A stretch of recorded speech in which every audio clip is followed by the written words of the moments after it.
அப்படி இருக்கும்போது தான் ஒரு நாளைக்கு அவங்க கால் பண்ணிட்டு அவங்களோட முதல் படம் பண்ண போறாங்க. இந்த மாதிரி தான் ஸ்கிரிப்ட் இருக்கு. இந்த கதாபாத்திரம் உனக்காக எழுதினேன் அப்படின்னு என்கிட்ட சொன்னாரு. அது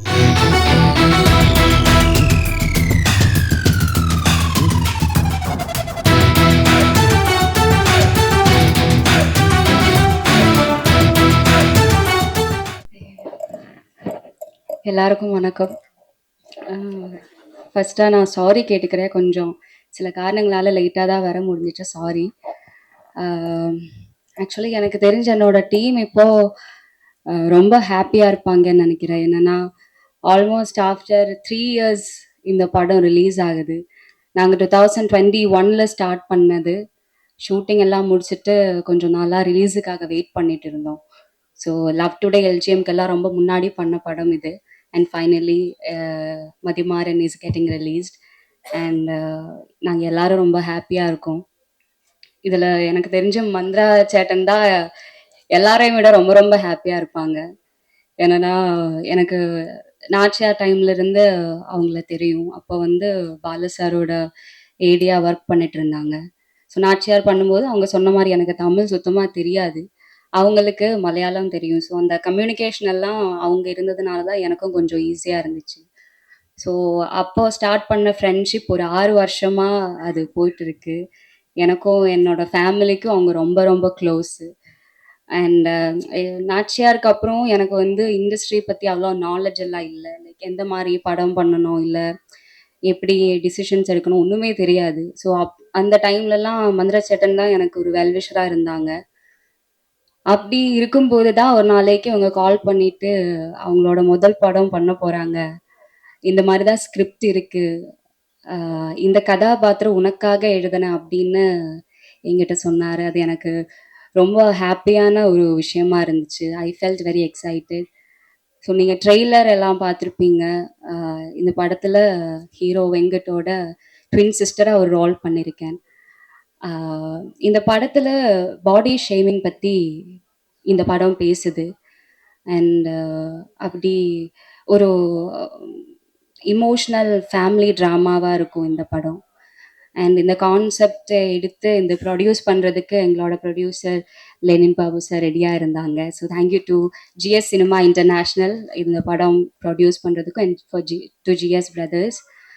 அண்ட் இந்த படத்தில் வந்து எங்களுக்கு ராஜா மாதிரி கார்த்திக் ராஜா சார் இருக்கார். அவங்க ரொம்ப அழகாக இந்த படத்துக்காக மியூசிக் சாங்ஸ் எல்லாம் பண்ணி கொடுத்துருக்காங்க. Thank you sir. அண்ட் நம்ம நாச்சியார் சூரராய் போற்றெல்லாம் எடிட் பண்ண சதீஷ் சூர்யா சார் எடிட்டிங் பண்ணியிருக்காரு. ஸோ என்னோட co actors Venkat, Praveen, MS Bhaskar sir, Aaradhya, Sudharshan எல்லாருக்குமே என்னோட பெஸ்ட் விஷஸ். நீங்கள் எல்லாரும் ரொம்ப நல்லா பண்ணியிருக்கீங்க படத்தில். ஸோ என்ன சொல்கிறது, ஒரு 3 வருஷத்துக்கு அப்புறம் எல்லாரும் இந்த படத்துக்காக கொடுத்த எஃபர்ட்ஸ், ஹார்ட் ஒர்க், ஸ்ட்ரகிள் எல்லாமே இப்போது நீங்கள் வந்து பார்க்க போகிறீங்க. Don't judge a book by its cover அப்படிங்கிற ஒரு மெசேஜ் கொடுத்து மந்திர சேட்டன் இந்த படம் எழுதி டைரக்ட் பண்ணியிருக்காரு. ஸோ நீங்கள் எல்லாரும் பார்த்துட்டு அந்த மெசேஜை பாசிட்டிவாகவும் சீரியஸாகவும் எடுத்துப்பீங்கன்னு நான் நம்புகிறேன். அண்ட் இங்கே வந்திருக்கிற எல்லாருக்கும் என்னோட ஒரு பெரிய நன்றி. Thank you so much. எல்லாருக்கும் வணக்கம். என் பேர் வெங்கட் சிங். நான் ரொம்ப நேரம் எடுத்துக்க வரும்ல. இந்த பையன் எப்படியாவது முன்னேறிடுவான் அப்படின்னு எனக்கு நம்பிக்கை வர்றதுக்கு முன்னாடி நிறையா பேருக்கு அந்த நம்பிக்கை இருக்குது. அவங்க எப்படியாவது இந்த பையன் ஜெயிச்சிடணும் அப்படின்னு நினச்சிக்கிட்டே இருக்காங்க. அவங்க எல்லாருக்கும் நன்றி. எங்கள் அப்பா அம்மா எல்லாரையும் சேர்த்துன்னு சொல்கிறேன். அப்புறம் இந்த படத்தை முழுக்க இந்த படத்துக்கு முக்கியமான ரீசனான மந்த்ரா சார் வந்து இவன் தான் ஹீரோன்னு இல்லை, இவனை வச்சு இந்த படம் பண்ணலாம் அப்படின்ற நம்பிக்கையை வந்து எனக்கு ஃபஸ்ட்டு கொடுத்தாங்க. 2வது ஜிஎஸ் சினிமாஸ் அவங்க இந்த அளவுக்கு கொண்டாந்து நிறுத்துவாங்கன்னு நான் நினைக்கவே இல்லை. ஏன்னா யாருக்குமே ஃபஸ்ட்டு படம் இப்படி அமையாது. ஒரு 7 வருஷம் 8 வருஷம் ஸ்ட்ரகிளுக்கு அப்புறமேக்கு மொதல் படம் இப்படி கிடைக்கிறது எத்தனை பேருக்கு அமையுன்னு தெரியல. அந்த விஷயத்தில் நான் ரொம்ப கொடுத்து வச்சாங்க. எப்படியாவது என் பொதுமக்கள்கிட்ட கொண்டு போய் நீங்கள் சேர்த்துருவீங்கன்ற நம்பிக்கை எனக்கு இருக்குது. ஏன்னா எல்லாருமே கஷ்டப்பட்டுருக்கோம், எல்லாரும் மாதிரியும் கஷ்டப்பட்டுருக்கோம். ஸோ ஜெயிச்சிருவோன்னு நம்பிக்கையாக இருக்குது. ஜெயிச்சிருக்கோம். காலதாமதமாக வந்ததுக்கு மன்னிக்கணும்.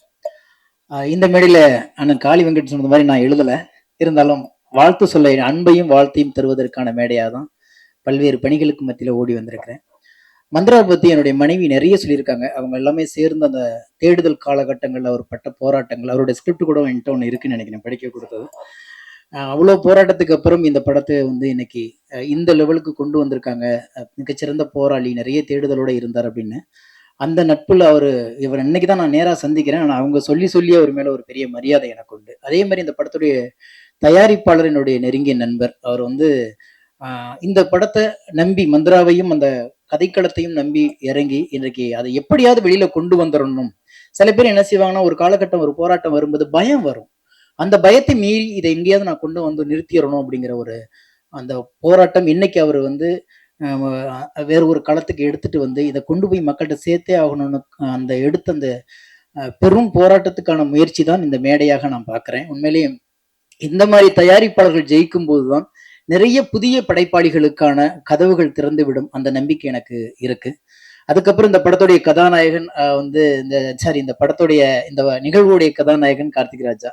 அவரை பத்தி பேசணும்னா மணிக்கணக்கில் நான் பேசிட்டே இருக்கணும். காரணம் என்னன்னு கேட்டீங்கன்னா, நான் ஆரம்ப காலகட்டங்கள்ல பாடல் எழுதும் பொழுது இளையராஜா சாருடைய வீட்டுக்குள்ள முதலாக நான் அடி எடுத்து வச்சது அவர் மூலியமா தான் எடுத்து வச்சேன். அது பல நாள் இரவு பகல் பார்க்காம அவருக்கு ஒரு சின்ன ஸ்டுடியோ உள்ள வச்சிருப்பாரு. அங்கேயே படுத்து, அங்கேயே எழுந்து, அங்கேயே எழுதி ஒரு அற்புதமான இசையமைப்பாளர். அவருக்கான களம் இன்னும் கிடைக்கலன்னு எனக்கு மிகப்பெரிய ஏக்கம் இருந்துகிட்டே இருக்கும். அவ்வளோ திறமைகளும் அவ்வளோ ஒரு அந்த உழைப்பும் கொட்டிக்கிட்டே இருக்காரு. அவருக்கான சரியான ஒரு களம் கிடைக்கலையோ அப்படிங்கிற ஒரு மிகப்பெரிய ஏக்கம் அவரை பார்க்கும் போதெல்லாம் எங்க நட்புக்குள்ள இருக்கும். எங்களுக்குள்ள அவ்வளோ பெரிய ஒரு நட்பு இருக்கு. தொடர்ந்து அது வந்து கொண்டிருக்கிறது. அதை இந்த படம் மறுபடியும் அடுத்த கட்டத்துக்கு எடுத்துட்டு போகிற நம்பிக்கை இருக்கிறது. அதே போல இதுல நடிச்சவர்கள், இந்த படம் வந்து எப்பவுமே ஒவ்வொரு சினிமாவும் இந்த சமூகத்துல ஏறி ஒன்று சொல்லதான் வந்து கொண்டே இருக்கிறது. வெறுமனே ஒரு காலகட்டத்துல பொழுதுபோக்காக வந்து போய்கிட்டு இருந்த அந்த காலகட்டம் மலையேறி விட்டது. ஏதோ ஒண்ணு சொல்லணும்னு ஆசைப்படுது. அது எத்தனை போய் பேரை சேர்ந்து போகுன்னு தெரியுது. ஆனா இந்த படம் உருவ கேலிகளை பற்றி ஒரு அழுத்தமான ஒரு பதிவு பண்ண வந்திருக்கிறது. எனவே நல்ல விஷயங்களை கொண்டு போய் சேர்க்கறதுக்கு களம் பத்திரிகையாளர்கள் தான். எல்லோருமே உழைப்போம். புதிய படைப்புகள் வந்துட்டு இருக்கணும். காரணம், ஒரு சமூகம், எந்த சமூகம் படைப்பாளிகளையும் படைப்பையும் கொண்டாடுதோ அதுதான் உயர்ந்த சமூகமாக இருக்கும். அதுதான் வளர்ச்சி அடைஞ்ச சமூகத்தை வளர்த்து விடுவதற்கான ஒரு பெரிய காலகட்டம் இருக்கும். எனவே படைப்பாளிகளை எப்போதுமே நம்ம தூக்கி கொண்டாட வேண்டிய ஒரு காலகட்டத்தில் தான் இருந்துகிட்டே இருக்கும்.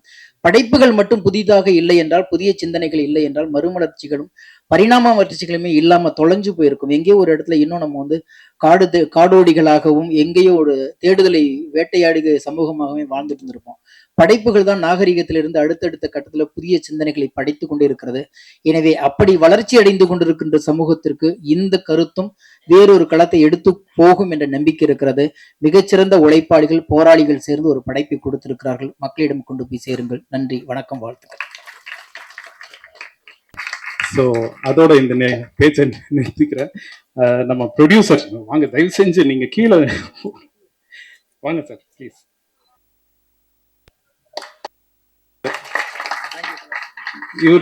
இவர் தான் backbone of this movie. இவர் தான் EB.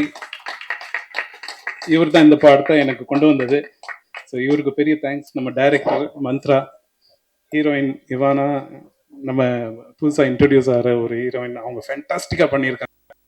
Hero and second hero, எல்லோருக்கும் வாழ்த்துக்கள். நன்றி, வணக்கம். இந்த படக்குழுவினருக்கும் என்னுடைய மனமார்ந்த வாழ்த்துக்களை தெரிவிச்சுக்கிறேன். அப்புறம் நான் நிறைய டைம் எடுத்து பேசலான் இருக்கிறேன். ரொம்ப நன்றி.